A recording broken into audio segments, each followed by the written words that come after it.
The air in the boardroom tasted like recycled ego and cheap dry cleaning chemicals. It was 72 degrees exactly, not because the universe mandated it, but because I am the one who calibrated the VV boxes in the ceiling plenum to maintain that precise equilibrium. But judging by the sweat pooling on Brad's upper lip, you would think we were sitting in a sauna. Before we dive deeper into how I dismantled a corporate tyrant using nothing but ventilation ducts and administrative access, let me know in the comments, what city or country are you watching this from? Now, look at Brad. Brad was the Vice President of Strategic Synergies, or whatever nonsense title they had printed on his business cards this week. He was standing at the head of the heavy mahogany table, vibrating with that specific frequency of caffeine jitters and unearned confidence that usually signals a looming HR disaster.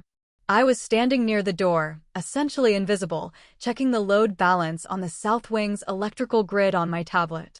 I was minding my own business, keeping the lights on and the air breathable, when his voice cracked through the room like a whip made of insecure masculinity. "Refill the toner, secretary." Brad shouted the command without even turning his head. He was gesturing wildly at a pie chart projected on the wall that looked like it had been drawn by a toddler on a sugar rush.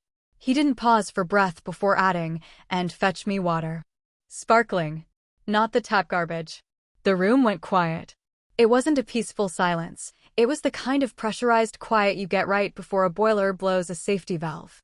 The other executives, a collection of gray suits and beige personalities, shifted uncomfortably in their ergonomic Herman Miller chairs. They tried desperately to avoid eye contact with me. They knew. They knew I wasn't a secretary. They knew I was the facilities controller. They knew I had the keys to every door, the codes to every alarm, and the master override for the elevators. They knew that if I wanted to, I could leave them trapped in a dark elevator between floors for 6 hours and call it a firmware update. But Brad? Brad was new. Brad was a transfer from the Chicago branch, a man who thought infrastructure was just a buzzword and that buildings cleaned and regulated themselves through the magic of positive thinking. To him, I was just a woman over 40 standing near the door without a blazer, which in his world meant I was there to serve him. I didn't move. I just stared at the back of his head. He had that expensive haircut that is supposed to look messy, but costs $300, the kind that says, "I cheat on my taxes and my wife, but I drive a Tesla, so it's okay." "Did you hear me?" he snapped, finally spinning around. His eyes were wide, manic. "Toner. Water. Now. We have the Japanese investors coming in 20 minutes, and this report looks like it was printed in a cave." I looked down at my ID badge. It was clipped to my belt, right next to my master keyring and my multi-tool. It clearly said Brenda, Director of Facilities.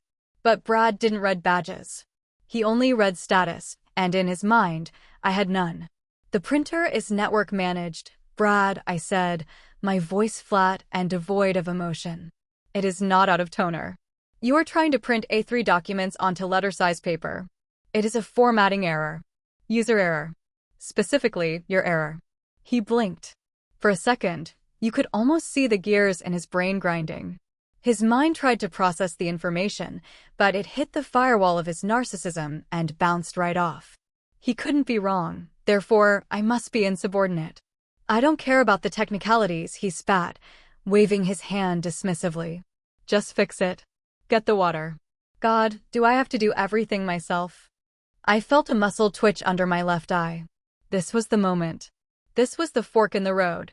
I could have explained that I was actually here to inspect the structural integrity of the window seals, which had been leaking during the last storm. I could have pulled rank. I could have embarrassed him in front of the entire board.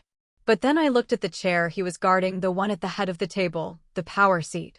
I realized something in that moment, watching him sweat through his Italian silk shirt. He didn't just disrespect me.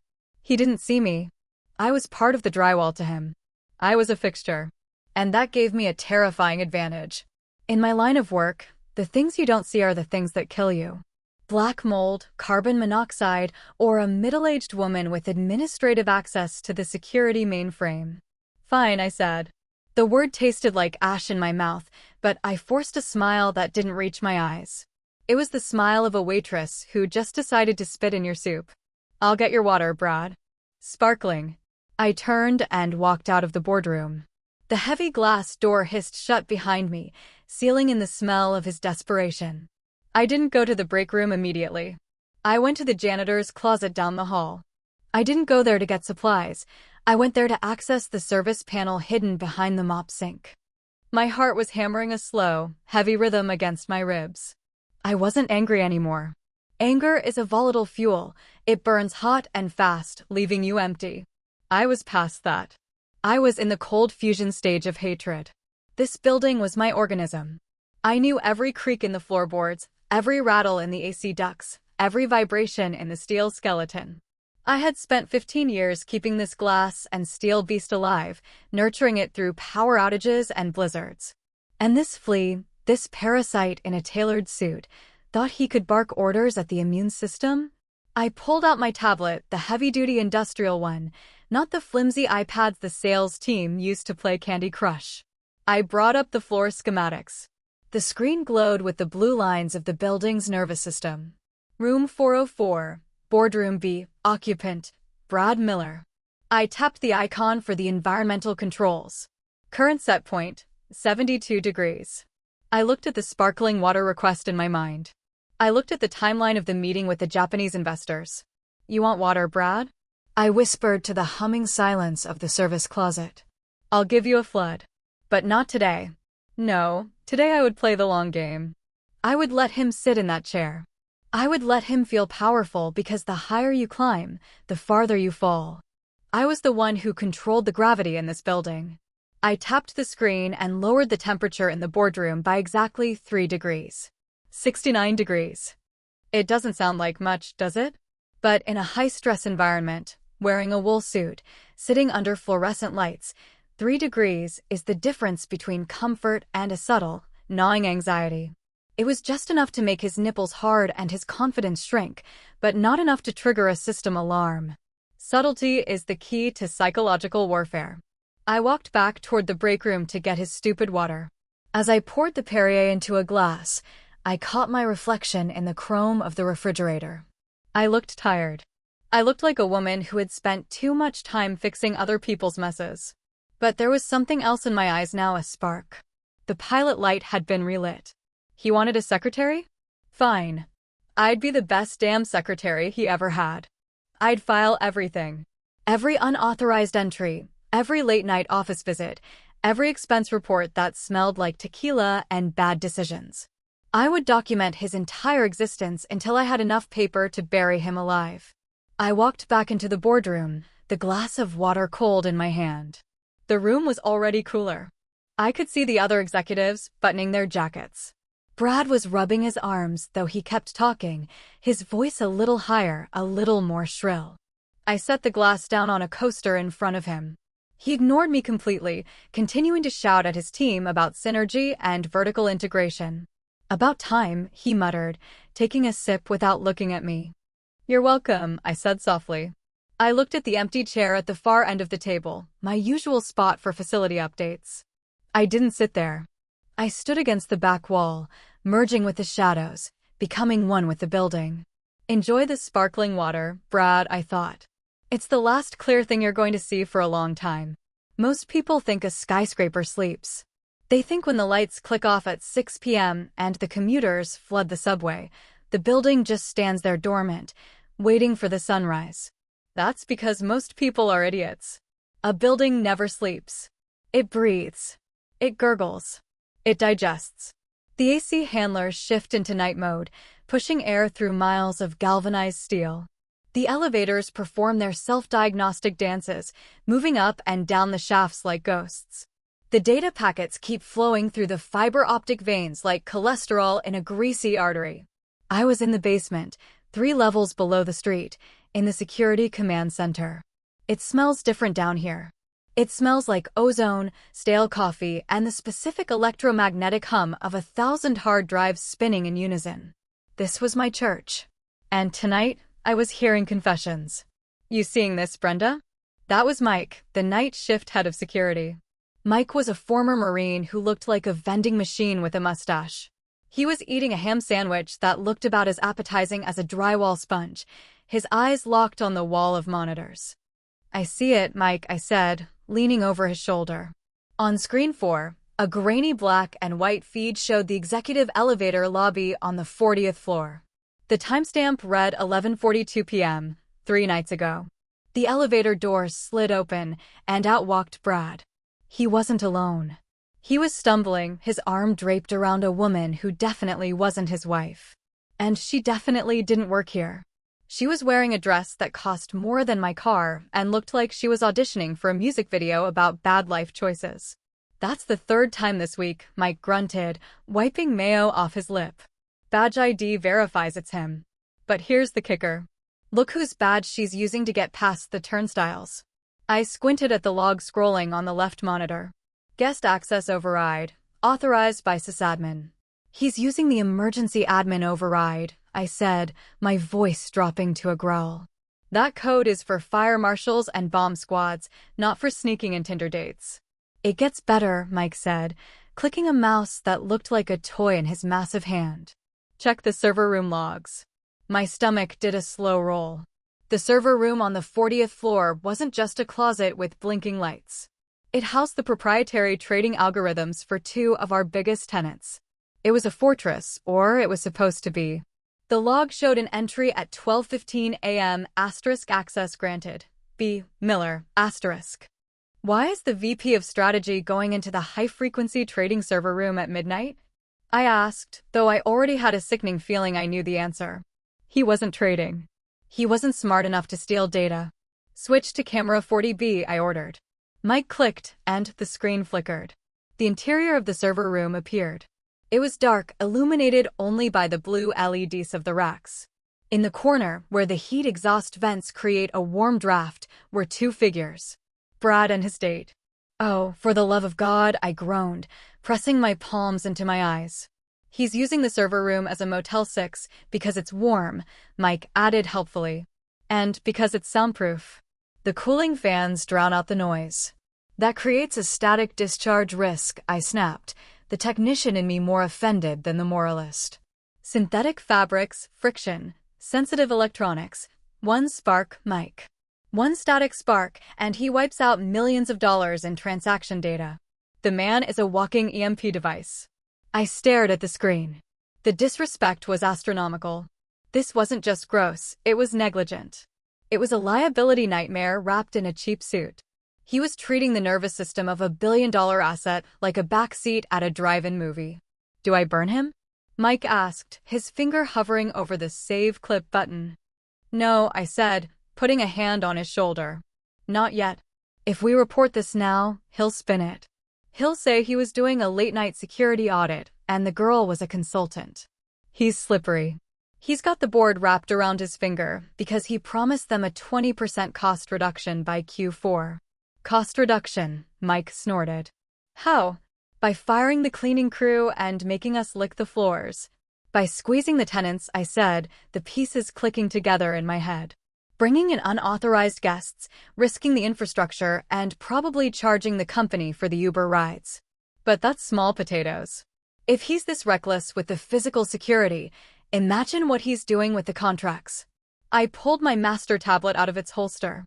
I opened the badge access history file. I filtered by B. Miller and set the range to the last 6 months. The screen filled with red flags, unauthorized entries, after-hours overrides, accessing floors he had no business being on. Mike, I said, looking him in the eye. I want you to enable full logging. No deletions. If he swipes his badge to buy a Snickers bar, I want to know about it. If he sneezes near a card reader, I want a timestamp. You got it, boss, Mike said. What are you going to do?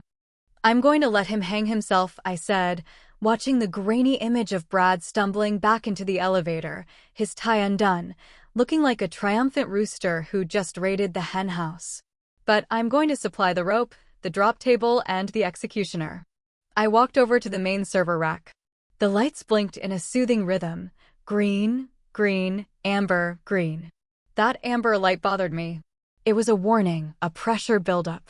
He thinks he owns this place, I muttered, tracing a cable with my finger. He thinks because his name is on the door, he controls the room. He forgot that I control the air he breathes, the water he drinks, and the lock that keeps him safe. I tapped my tablet. I flagged the video file. Evidence cache 001. Keep watching him, Mike, I said, heading for the door. I have some leases to read. Where you going? To check the trash, I said. You can tell a lot about a man by what he throws away when he thinks nobody is looking. I left the cool sanctuary of the command center and headed for the freight elevator. The ride up was slow and clinking. The building was groaning tonight. It knew. It knew there was a virus in the system, and it was waiting for me to administer the antibiotic. But I wasn't just going to cure the infection. I was going to make sure it never came back. Brad had started a war over a glass of water, unaware that he was picking a fight with the tsunami. The freight elevator jolted to a halt on the 12th floor, the heavy steel doors rattling in their tracks before groaning open. The moment the gap widened, the smell hit me. The 12th floor used to smell like lavender diffusers, freshly ground espresso, and that specific, electric scent of ambitious optimism. It was the incubator wing, a space I had personally curated and fought the old board for 3 years to establish. I wanted favorable lease terms for small startups, mostly women-led tech firms, graphic designers, people trying to build something real in a world of drop-shipping scammers and crypto brothers. Now, the air tasted like packing tape and defeat. I stepped off the elevator and almost tripped over a crate of computer monitors stacked haphazardly near the bay. The hallway, usually buzzing with collaboration, was a graveyard of office supplies. Ergonomic chairs were piled up like dead beetles, their wheels spinning aimlessly in the draft.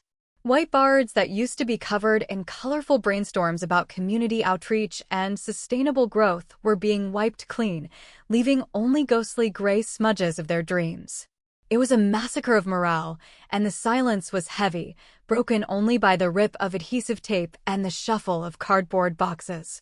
Brad's expansion plan, I muttered to myself, kicking a stray stapler out of my path.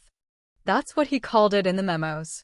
He was evicting 6 tenants, paying tenants with perfect credit, mind you, to make room for his new Synergy Lounge and a private gym for the executives. Apparently, the gym on the 2nd floor wasn't exclusive enough because the janitorial staff were allowed to use it on their breaks, and God forbid Brad has to sweat next to the people who empty his trash. Brenda? I turned to see Sarah. She ran a nonprofit called Codare that designed learning apps for dyslexic kids. She was 28, brilliant, and usually radiated a kind of sunny resilience that made you want to be a better person. Right now, though, she looked like she had gone 12 rounds with a weeping willow and lost.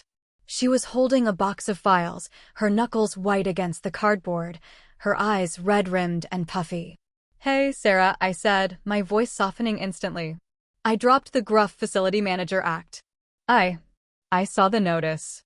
He gave us 3 days, she said, her voice trembling so hard the files in her box rattled. 3 days, Brenda. The lease says 30. We have rights. But he invoked some emergency infrastructure clause. She sniffed, wiping her nose on her sleeve. He said the floor needed urgent asbestos abatement. I felt the rage boil up in my throat like acid reflux, hot and bitter. I walked over to the nearest wall, a partition I had supervised the installation of myself. I placed my hand flat against the cool, smooth drywall. Asbestos, I repeated, the word tasting like rust. Sarah, I abetted this floor myself in 2008. I have the certificates framed in the basement. I supervised the air quality testing. The air in here is cleaner than a Mormon wedding. He showed us a report, she said, tears finally spilling over and tracking through the dust on her cheeks. It was signed by some inspector we've never heard of. He said if we didn't vacate immediately, he'd lock us out and seize our equipment for safety reasons. We can't lose the servers, Brenda. The kids' data is on there. I looked at the wall again. There was no asbestos. Just pure, unadulterated bullshit. Brad was forging safety reports. That wasn't just unethical. That was a felony. That was messing with my building's permanent record, staining its history with lies. He was weaponizing the very infrastructure I dedicated my life to maintaining just to bully a nonprofit out of their space. He lied, I said, loud enough for the movers down the hall to hear. There is no asbestos. He just wants the floor space because his ego is too fat to fit in his current office. Sarah dropped the box. It hit the floor with a heavy, final thud. It doesn't matter, Brenda. We can't afford a lawyer to fight him. He knows that. He smirked when he handed me the notice. He actually smirked. She looked down at her shoes. He said, "Business is for the big dogs, sweetheart. Go play at home." The air around me seemed to drop 10 degrees. The hum of the HVAC system sounded like a growl. He said that. I asked. Yeah. And then? She hesitated, looking at my tool belt. Then he asked if you were going to help us pack. He said, "The help loves manual labor." That was it. The snap. It wasn't a loud noise. It was the sound of a suspension cable giving way inside my chest, a high-tension wire parting under too much load. I looked at Sarah, really looked at her. I remembered fixing the AC unit in her server room on a Sunday for free because she couldn't afford the overtime rate. I remembered her bringing me cupcakes when her first app launched. She was part of this building's ecosystem, a healthy cell. Brad was the cancer. Put the box down, Sarah, I said. I have to get this to the truck. Put the box down. She stared at me. She saw something in my face that made her take a step back. It wasn't the Brenda who fixed toilets or changed light bulbs. It was the Brenda who knew how to wire a high-voltage transformer and make it look like an accident. It was the Brenda who knew where the bodies were buried because she poured the concrete. You're not leaving, I said. Well, you're for now. You have to play along. But don't cancel your internet service. Don't change your mailing address. Why? Because, I said, pulling a roll of heavy-duty duct tape from my belt loop purely out of habit, gripping it like a weapon. Brad thinks he's playing Monopoly. He thinks he can just buy up the board and build hotels. But he forgot that I'm the banker. And I'm also the one who decides if the dice are loaded. I turned and walked through the chaos of the move, spotting Brad standing near the floor-to-ceiling windows at the far end of the hall. He was laughing into his phone, watching the women pack up their livelihoods with the casual indifference of a sociopath watching ants. He was wearing that grin, the one that looked like a cracked windshield, dangerous and unstable. I approached him. He didn't see me until I was 2 feet away. Brenda, he chirped, not even bothering to cover the mouthpiece of his phone. Here to sweep up the tears? Make sure you get the corners. I want this floor sterile by Monday. Just checking the load-bearing walls, Brad, I said, my voice sickly sweet, vibrating with suppressed violence. Wouldn't want anything to collapse unexpectedly. We're clearing out the dead wood, he said, gesturing at Sarah with his free hand. This is prime real estate. I've got a crypto mining startup coming in next week. Triple the rent, cash up front. They need the space for their rigs. Crypto, I repeated. Energy intensive. Massive heat generation. Continuous load. Don't bore me with the physics, Brenda, he snapped, waving a hand dismissively. Just make sure the outlets work. Oh, the outlets will work, Brad, I whispered to his back as he turned away to resume his call. But you might find the current a little unstable. I walked back to Sarah. I reached into my back pocket and pulled out a business card. It wasn't mine. It was thick, cream-colored cardstock with embossed lettering. Who is this? She asked, taking it. A shark, I said. A lawyer named Saul. He owes me a favor because I didn't report his illegal cigar humidor to the fire department 3 years ago. Call him. Tell him Brenda sent you. Tell him to look at the force majeure clause in your lease, and then ask him to cross-reference it with the building's official hazardous materials log. The log. The one I keep, I said, tapping my tablet. The one that proves this floor is clean. The one that proves Brad is lying about the asbestos to illegally break your lease. Sarah looked at me, hope flickering in her eyes like a candle in a draft. If you do that for us, you could get fired, Brenda. I laughed. It was a dry, dusty sound. Sarah, honey, he can't fire me. He doesn't even know what I actually do. He thinks I'm the janitor. But when the dust settles, he's going to find out that I'm the one holding the broom and the trash bag. I walked to the freight elevator, pressing the button with authority. As the doors opened, revealing the dark, scarred interior, a young coder whispered as I passed, "He said you couldn't stop him." I stopped and looked back at the wreckage of the 12th floor. He's not wrong, I said. I can't stop him. But gravity can. And I'm about to cut the elevator cable. There is a space between the drop ceiling of the 45th floor and the concrete slab of the roof called the interstitial void. It is a terrible place. It's filled with fiberglass insulation that makes your skin itch for 3 days, rat traps that haven't been checked since the Reagan administration, and high-velocity air ducts that rattle like dying lungs. It is also the most acoustically perfect spot in the entire skyscraper if you want to hear what's happening in the executive penthouse suite without being seen. I was up there officially to inspect the damper actuators on the VV boxes. Unofficially, I was lying on my belly in the dust, breathing through a mask, listening to Brad talk on his private line in the office below. The vent grill in his office ceiling was loose. I'd loosened it myself with a dime an hour ago. Yeah, bro. It's a done deal. Brad's voice drifted up through the galvanized steel ductwork, tinny but crystal clear. I'm gutting the vendor list. All of them. Cleaning, security, maintenance. We're terminating the current contracts effective 1st of the month. My heart hammered against the steel of the duct. He was talking about my people. The cleaning lady, Maria, who had 3 kids in college and worked double shifts without complaint. Mike, the security guard who knew the name of every employee in the building. The AC contractors who knew exactly how to shim the cooling tower so it didn't vibrate the whole building apart. Who am I bringing in? Brad laughed. It was a wet, ugly sound. Apex Solutions. Yeah, the LLC set up in Delaware. Look, nobody checks the vendor background. I sign the PO, you invoice us for 20% over market, and we split the difference. It's free money, Chad. I'm telling you, this building is a cash cow and nobody's milking it. I froze, the dust in my lungs forgotten. He wasn't just incompetent. He was embezzling. He was going to fire my team, my family, to funnel money to some frat buddy named Chad in Delaware. This wasn't just bad management anymore. This was grand larceny. What about the current facilities director? Brad paused, listening to Chad.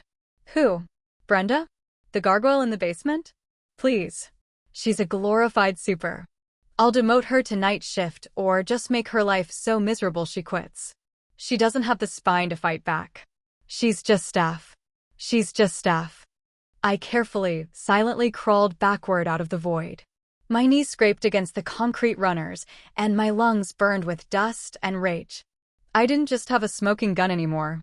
I had the bullet, the casing, and the receipt for the gunpowder. 2 hours later, I was sitting in a booth at Lou's Diner across town. It was the kind of place where the menu is permanently sticky, the waitress calls you sugar with zero affection, and the coffee tastes like battery acid and regret. Perfect. Across from me sat Saul.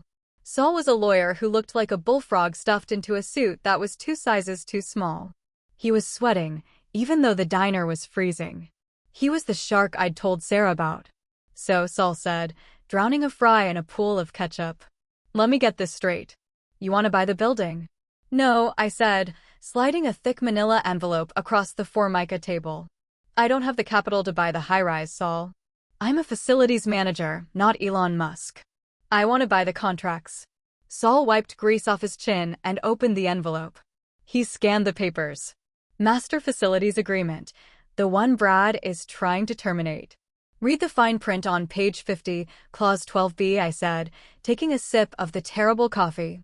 It burned, and I liked it. The right of first refusal combined with the vendor continuity protocol. Saul squinted, adjusting his glasses. He read in silence for a moment, his lips moving slightly. Then he stopped. He looked up at me, his eyes wide. It says that if the building ownership attempts to terminate critical infrastructure services without cause, the current bondholding service provider has the option to assume control of the operational LLC to prevent catastrophic failure. Exactly, I said. Brad is trying to bring in Apex Solutions, an entity with 0 credit history, 0 insurance, and 0 staff. That constitutes a catastrophic risk to the asset under the terms of the insurance rider. And who is the current bondholding service provider? Saul asked. I smiled. It was a jagged, feral smile. Me. You. Well, Titan Infrastructure Group, I clarified. which is an LLC I formed 10 years ago to handle the liability insurance for the AC upgrades. The previous owners required a separate entity for liability reasons. I registered it to a P.O. box in the state. I listed myself as the silent partner, and then I bid on the renewal contract myself. Saul choked on a fry. He coughed, thumping his chest. You own the company that insures the building's guts? I own the guts, Saul. The owners just rent the skin. I leaned forward, my voice dropping. I want you to exercise that clause. I want you to execute a hostile takeover of the facilities management contract. I want it locked down so tight that even God himself couldn't change a light bulb without my signature. This is going to cost you, Saul warned, regaining his composure. Legal fees, filings. Brad will fight it. Brad won't fight it, I said, pulling a USB drive from my pocket and placing it on top of the envelope. Because Brad is currently soliciting kickbacks from a shell company in Delaware. And if he tries to fight me, this recording goes to the SEC, the IRS, and his wife. In that order. Saul looked at the USB drive. Then he looked at me.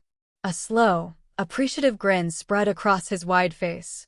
Brenda, I thought you were just the lady who fixed my AC that one time so my cigars wouldn't dry out. I am, I said, standing up and throwing a $20 bill on the table. And right now, the AC is set to deep freeze. I walked out of the diner. The sun was shining, but all I could see were storm clouds gathering over my building. Brad wanted to play dirty? Fine. I grew up in a trailer park where we fix leaks with chewing gum and settled disputes with tire irons. He was bringing a spreadsheet to a knife fight. I wasn't just going to stop him. I was going to foreclose on his reality. I sat in my office, the real one behind the boiler room, not the cubicle Brad thought I occupied. I had the asset transfer documents on my desk. They were signed, notarized, and filed with the county clerk electronically 5 minutes ago. As of this morning, legally speaking, Brad was no longer the master of the domain. He was upstairs right now, probably firing the window washers to replace them with his cousin's drone company or something equally stupid. He thought he held the keys. I looked at the keyring on my desk. Asterisk master. Master key, asterisk. You really did it, Mike said, standing in the doorway. He looked nervous, clutching his radio like a lifeline. You bought the contract? I didn't just buy it, Mike. I encased it in concrete, I said, running my hand over the embossed seal of the document. Technically, Brad is now my client. I provide the environment in which he exists. If I decide to stop providing it, he ceases to exist, corporately speaking. So why haven't you crushed him yet? Mike asked. Why let him evict Sarah? Why let him humiliate you in the meeting? Because of the performance default clause, I said, pointing to a paragraph dense with legalese. I can only trigger the hostile management takeover, the part where I legally ban him from the premises, if I can prove he is actively damaging the asset. I need him to break something big. I need him to create a liability so massive that the insurance carrier, which is also me basically, has no choice but to intervene. Sarah wasn't enough? Sarah was a tragedy, I said, my voice hardening. But legally, she was just a tenant dispute. I need him to endanger the building itself. The server room? Mike guessed. The static risk? Getting warmer, I said. But I need more. I need him to panic. I need him to try to bypass a safety system during a critical event. I looked at the calendar on the wall. Asterisk Friday. The merger meeting, asterisk. The Japanese investors were coming back to sign the final deal. Brad needed the building to look perfect. He needed the lights to shine, the AC to hum, and the security to be invisible. He needed to look like a god in his glass tower. Friday, I whispered. On Friday, we're going to have a little technical difficulty. What kind of difficulty? Mike asked, grinning. The kind that requires a manual override, I said. The kind that Brad will try to fix himself because he doesn't trust the help. And when he touches that system, he triggers the trap. I picked up my radio. Mike, make sure the backup generators are offline for maintenance on Friday morning. But Brenda, Mike hesitated. If the power dips. Exactly, I said. If the power dips, the building goes into lockdown mode.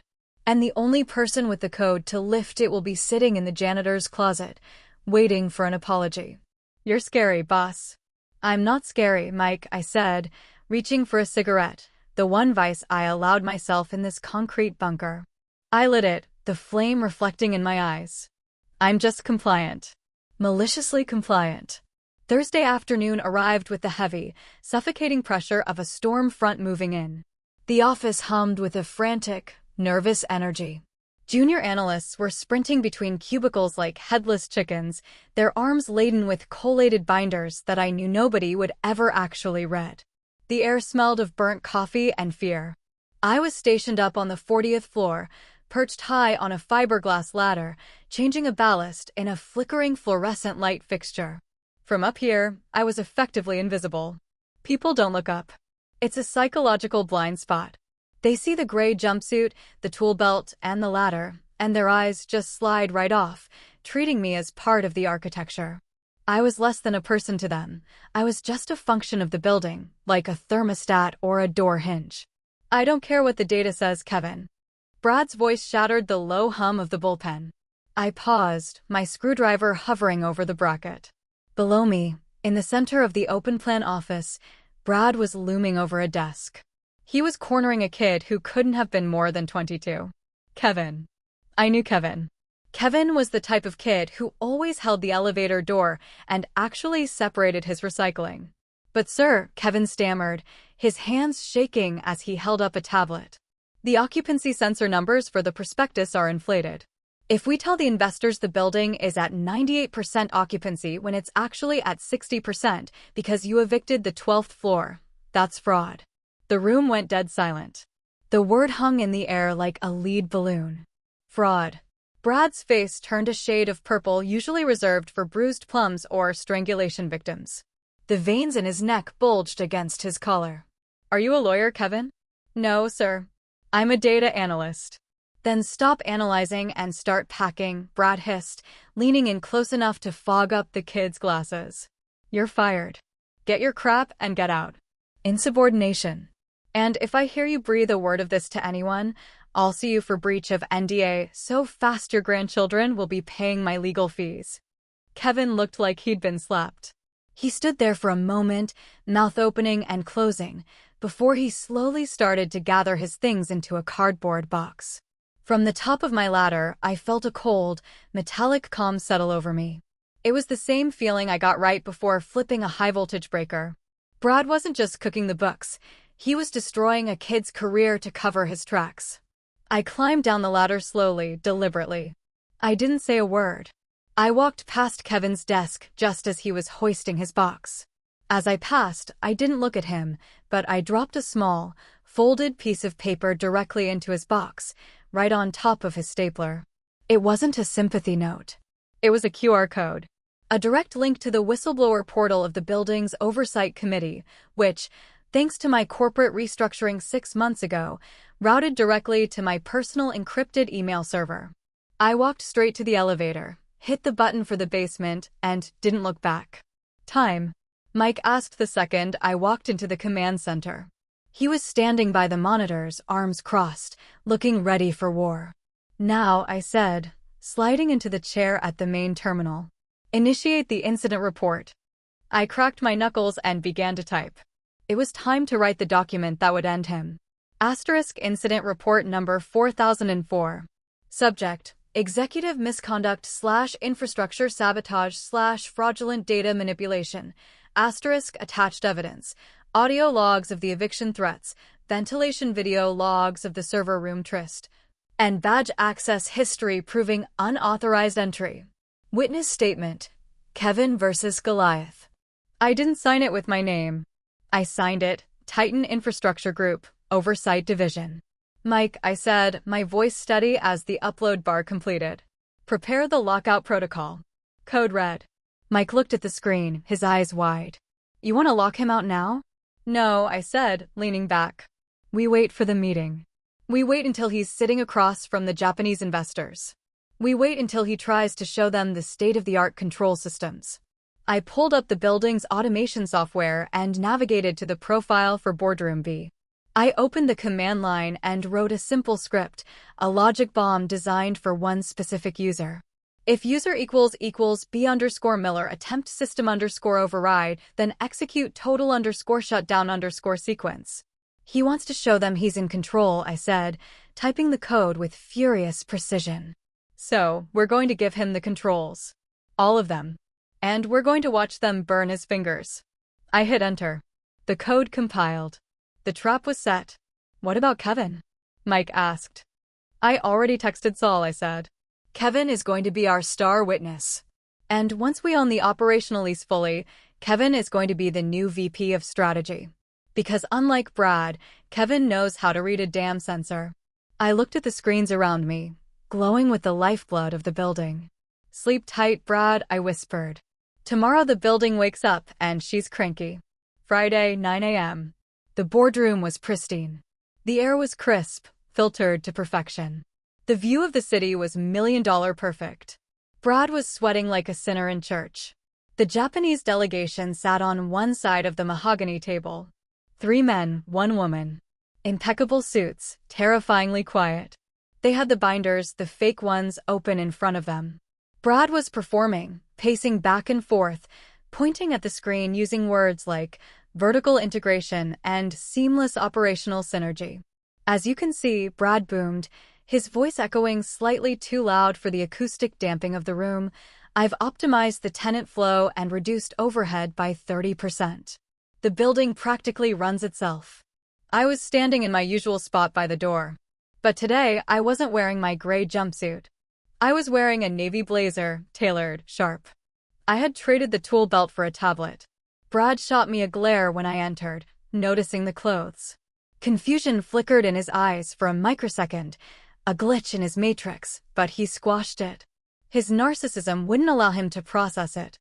And here, Brad continued, tapping the smart screen on the wall, we have this centralized control dashboard.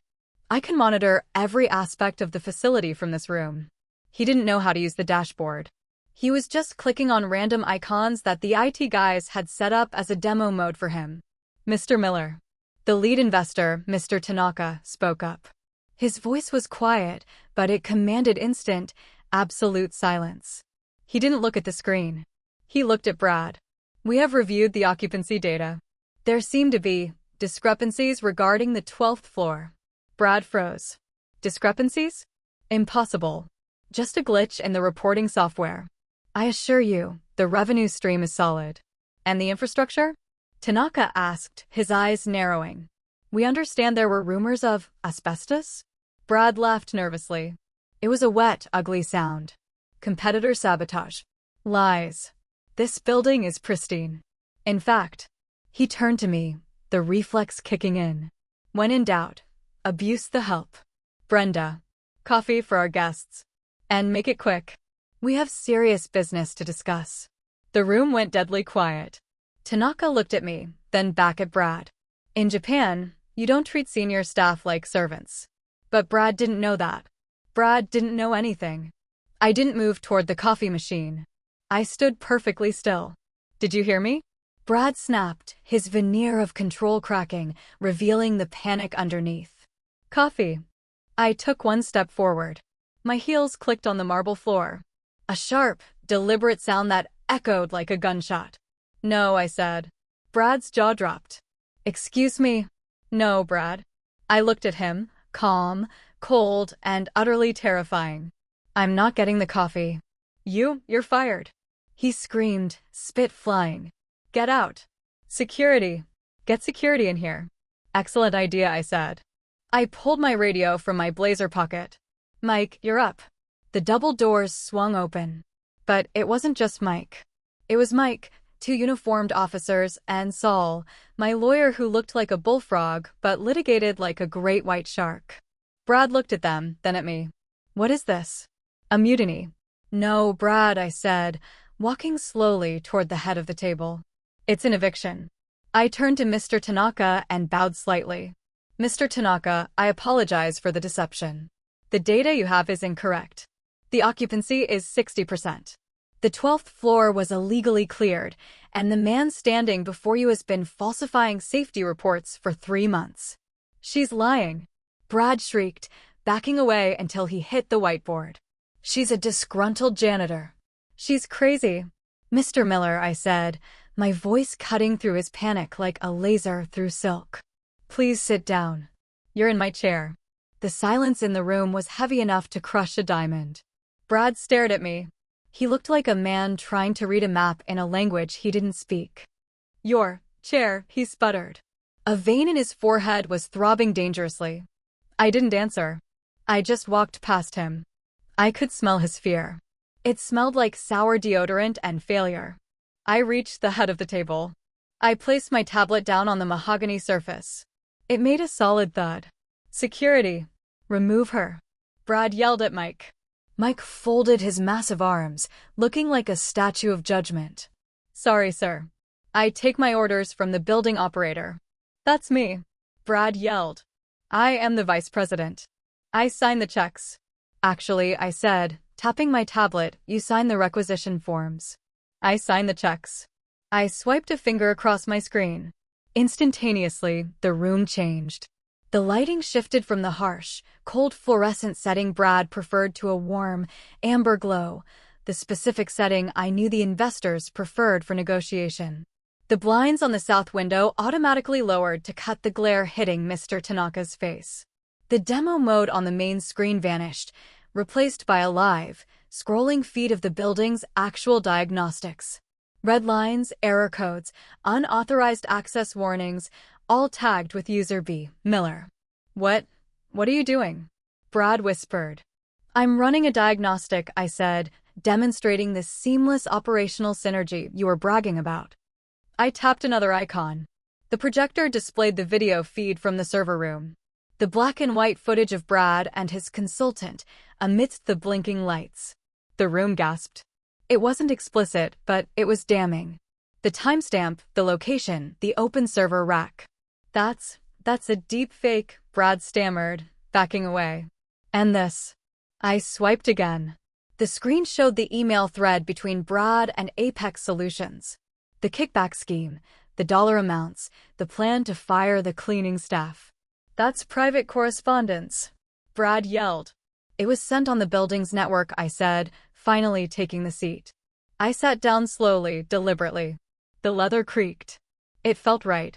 Per the terms of service you signed but didn't read, all data on the network is property of the Facility Directorate for Security Auditing. I am the Directorate.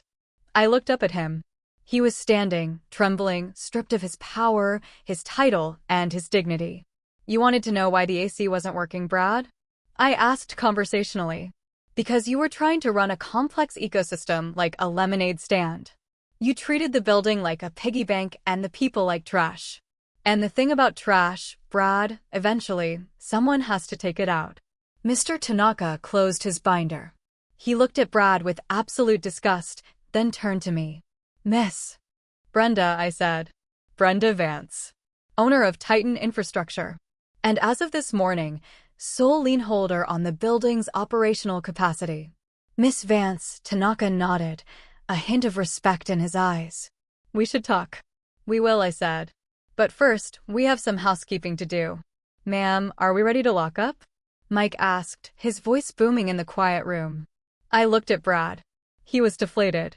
The cocaine energy was gone, replaced by the hollow shock of a man realizing his entire identity was a rental, and the lease just expired. Yes, Mike, I said. Remove the trespasser. Brad blinked. Trespasser? I have an office. Not anymore. Saul stepped forward, handing Brad a thick stack of papers.